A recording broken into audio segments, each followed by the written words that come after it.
Another edition of Riding Home. This time, the curious case of Kirby Smart. We're 5 games into this season, and Georgia's played really well, generally speaking. But these last 2 games, certainly the game at Missouri, have been much more adventurous than you would like, and yet Kirby doesn't seem kind of freaked out at all. No, it's actually the chillest he's been the entire season. I thought the post game against Missouri in the dungeon, I thought he was very chill. I thought he was very honest and candid. I don't think he's always honest with us about everything, and so I thought last night, I thought he was just being pretty transparent about how he feels about certain things and certain players. At the end of the day, I mean, good things usually happen when he's calm.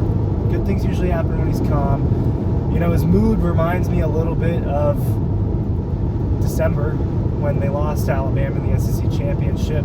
The next day, there was a press conference, and he was in the best mood he had been in all season. Yeah. And the way he's acting the last 2 weeks reminds me a little bit of that. And I think that he's just aware of where they're at, and I think he's okay with where they're at and understands that they need to grow, and I think he knows where they need to grow in certain areas, and he also knows that they're banged up. Yes. Getting healthy is going to be really important over the next few weeks because, Auburn may not be a great team, Vanderbilt may not be a great team, but your stretch over the rest of the season is not easy by any means. No. And there's a lot of travel involved, and they've already traveled a good bit. So 3 out of the 5 games they played were not in Sanford Stadium. Right. And one of them it's not a fun trip. So yeah, but at least the kids get to fly in and out. They get to fly in and out directly, right? yeah, from Athens to Columbia.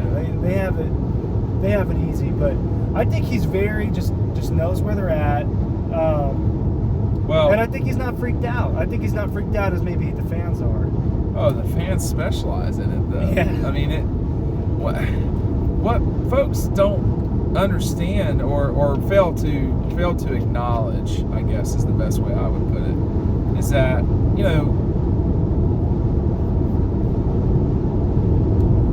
I thought I was going to be able to do this while we did what's it called, but I can't.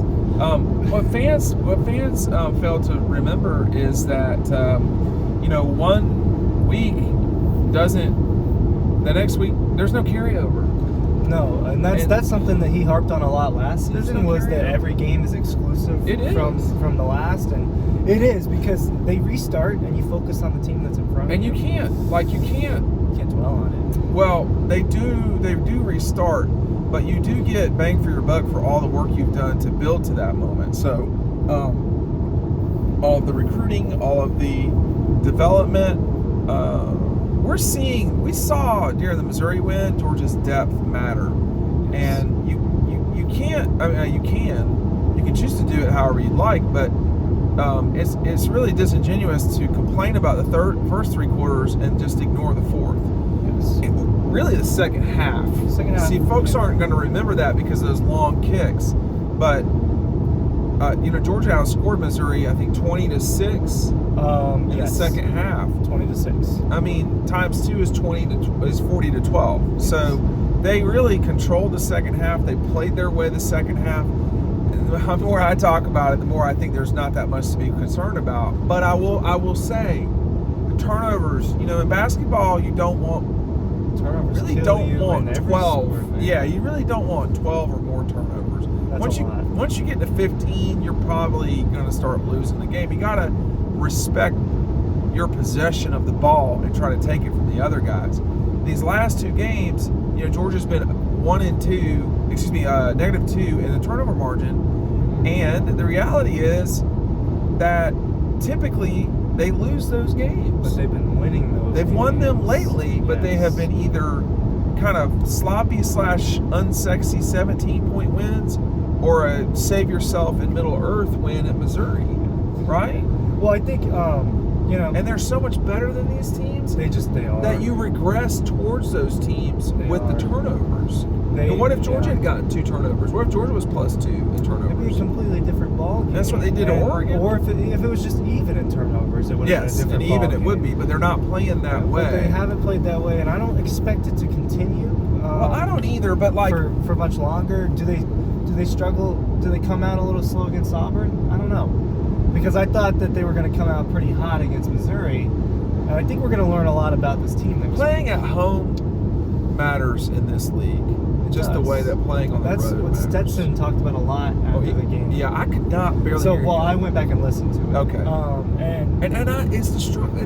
I was just not as close. You were. I was not that far. I was very far away, so I was didn't not hear that a far word. from Stetson. It was about as far as you are. I didn't hear a word he said because I was back holding the phone. It's not that hard. He talked a lot about how, a road game in the SEC at night is not a joke, and it doesn't matter. It's tough. It doesn't matter who you're playing in the conference matter. hey, hats off to the Mizzou crowd. They came out to party, and they did the waltz in the first quarter. They were. You know what I found to be obnoxious is their third quarter song. It's like a TikTok song. Oh, too. you mean the third down? The third down, which thing. is a Mets thing for their closer. Well, it's very frustrating to hear over and over again. I thought in it was terms a little of much.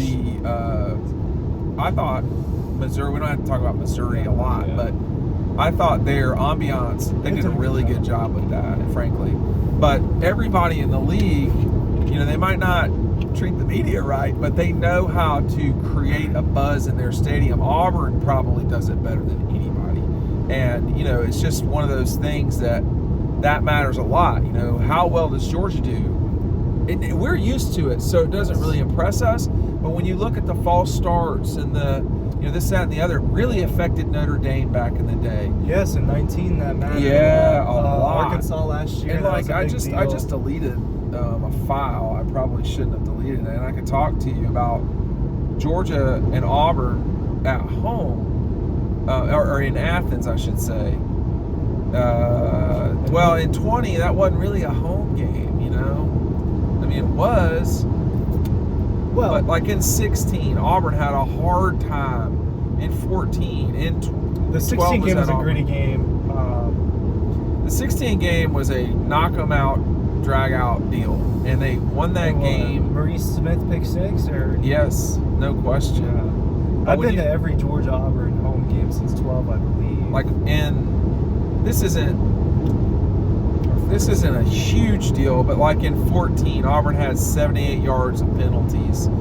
It's not really killed them 46, 52, 36, 78, and 14. They got blown out in 11. They got blown out I think they got blown out in 14. That's what I would say. Certainly not a blowout in 16. 18 was kind of a routine game. 20, they did not get blown out, but it was kind of a solid Georgia win. Auburn has had a hard time in Athens. And part of that is because Georgia's been the better team.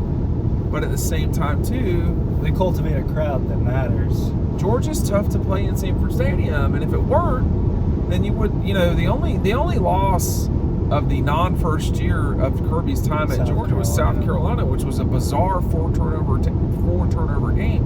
And people are like, give me more insight than turnovers. No, dude, that matters a ton. That matters so much. Why do turnovers matter? Because you can't score. Because you can't That's score. the problem. It's the same thing in basketball. It's the same thing in football. You can't score. You can't rely on a defense to put up points. Well, and Georgia's defense did their part. Missouri scored 3 points off turnovers. That was it. Yeah. So, they earned their other 18. They earned their other 18 points. Okay, but and that's completely acceptable. But they did. Missouri. Hats off to Missouri. You can't, as an offense, just you can't give the ball away. It's okay if you do it once. Give the ball away twice, 2 weeks in a row. Five times in 2 weeks. And they lost turnover battle 0-2. Now, had they not 0-3 on turnovers last week? Did they force? No, they got one. And I think they scored off of it. The other thing too, man, is if you look at their first 5 drives, it was a 3 and out, then something, and then there were 2 turnovers, a 3 and out, and 2 punts in their first 5 drives. Georgia. You know what happened in their last 6? Bunch of field goals and 2 touchdowns. They scored every single time. So I don't when we were in that dungeon in Missouri with like 10 chairs for 25 people. Kirby is very chilled out right now. He is. He was, very chilled out. What is happening? Him and Drakowitz shared some laughs and some They talks. They talked for like 5-ish minutes, and then he immediately gets to his son, and they're laughing and talking about stuff. He's in a good mood, and I think that's not a good thing for other teams. That's what we've seen in the past. Yes. And so if that does he know AD's coming back? Well, I believe AD will play next week. If he traveled and dressed, you would imagine that he's going to play. I thought it was possible he could play at Missouri. Aaron Smith. I feel like we didn't talk about that on the original Riding Home. Him getting back out there is important because it poses his speed poses a threat that you have to defend. But they just didn't play well at Missouri. No. The same way they didn't play well at South Carolina in 2004, at Kentucky in 2012. I mean, like, it can happen on the road. 2011 Vanderbilt, where you're playing these night games and you're just trying to get the hell out of there. And you can't. It would be nice to blow everybody out. It does make things easier for people in this car. But at the same time, what is this guy doing? He almost wrecked that guy. Did you see that? I think maybe it's hard to tell from up here. Okay. I think the depth perception back here is not great. But, like, I do think we've seen lately, to me, a more chilled out Kirby, which I think is good for his health, frankly. But, and he really did. Claude was right. This is according to Kirby, at least. He really had to work. He did have to work. Now, Kirby has to work a lot. Now, I see that just because of where I'm at. Like, at one point against Missouri, the batteries died on his headset. Or they were dying, Kirby, and this was in the first quarter. They couldn't, first or second quarter. I think it was in the something first that quarter. I didn't see from where I was. No, but his batteries were dying during a red zone appearance for Missouri. So, I mean, like, to me, that could affect the game. Oh, man. Totally. But like they were thinking about changing it right as Missouri, and I actually don't know what happened. I think that might have been when Mizzou scored a touchdown. I'm not sure, but they scored. Yeah. But Georgia, why is Kirby chilled out? Well, I just wanted to add that he even said last night that there's no point in like hooping and hollering at some of these players. He's right. When they need to be chilled down a bit, you know what I mean? And so, like, there's no point in getting in people's face. He knows when and when not to get in your face and scream. So last week, he got in Ladd's face and screamed. Ladd probably needed that. Yeah. You know? So I think Kirby has a bad decision by Ladd McConkey 2 weeks ago. He did not make a bad decision. He had a drop this week. That's a different thing. Yeah. Let me say this. When you're playing college sports, it's so much part of your everyday life. And you have a relationship with your coach. Now, in basketball, there were only 15 of us. So it's not like 20-something guys. And in tennis, it was only 10 or 9. So we knew our coaches extremely well. And, the relationship I still have with them today, it wasn't because they sat there and screamed at us all the time. You can't have that sort of a relationship with someone. Those guys on that team, they need something from Kirby, and he needs something from them. This is a relationship. And people in the past have said to me, Kirby doesn't have a relationship with the media. Oh, no, he does. Whether he totally has a relationship. Everything is a relationship. And I think this is the exit 14. We're looking for McDonald's. But everything is a relationship. And no, you cannot just scream at people all the time. You have to, like, what if I just yelled at you all the time? I'd probably dip out of here. It's actually the next exit. There's no point. No, you can't be like that with people. And, like, you have to teach. You have to coach. Yeah. And so much of coaching are relationships. And that's why every person's different. They respond to different types of. Did you see Pop screaming at, I think, Kamari? Yes. And Kamari was just like, Kamari didn't say a word that I saw. And, like, he wasn't. Sometimes Pop goes a little bit hard in the paint. Yeah, he's going really hard. But he's ready to party. Like, yeah, he is ready to party. But, like, I mean, but if that's who you are, And that's like what you that's got like who Nolan Smith is too. And Nolan's got a lot to say. Yeah. And I mean, I think Nolan too. You know, like this is an opportunity for Nolan and those guys. You know, the guy Darnell is the guy that I think is really like ascending to a leadership thing. If what Kirby said was true about, they look up to him for sure, not just physically. If what Kirby was saying was true about the halftime stuff, you know, then Darnell was saying, "Hey, get behind me. You know, I can do this." And no doubt about that. That guy's a monster. He can block, man. He can really. He's just a freak. He's 6'7", 280-ish, 270-ish. He's out here trying to super kick people in midair. He does not care, Ryan. He wants to run you over. If he or get jump over you. I mean, yesterday he shouldn't have jumped when he did. The guy was standing straight up. I wonder if they tell him not to jump. I don't think he cares. I don't think he's gonna stop. Because he can get up there, man. Yeah. Listen, I've been at Ramsey when he's hooping. It's scary. Dunks, lots of dunks. Yeah, like from the free throw line. Stop it. I've seen it, man. I wish I got it on video. You need to, because I don't believe. Well, he's not gonna hoop during the football season. Somebody that size is not.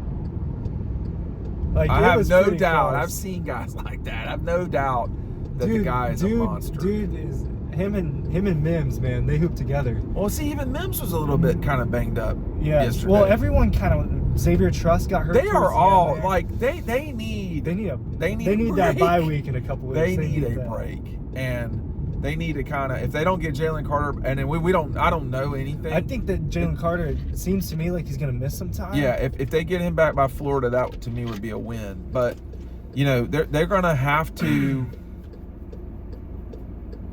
survive this part of the year to kind of get a running start towards the end. There's still no game they should lose. But, you know, if you look at the way Kentucky played yesterday, just handing the game away to Mississippi, and if you look at the way, Tennessee's best win is either Pitt or Florida. And that Pitt win is looking worse and worse as time goes on. And the Florida one's really not that great either. No, it's at not. home, barely. I mean, but the problem is Tennessee can really score. But, like, does Kirby know, hey, we had to survive, and we did. I knew that with this makeup of this team. I mean, this guy has been coaching as an assistant or higher for almost 20 years. And, you know, he may just see it and know it.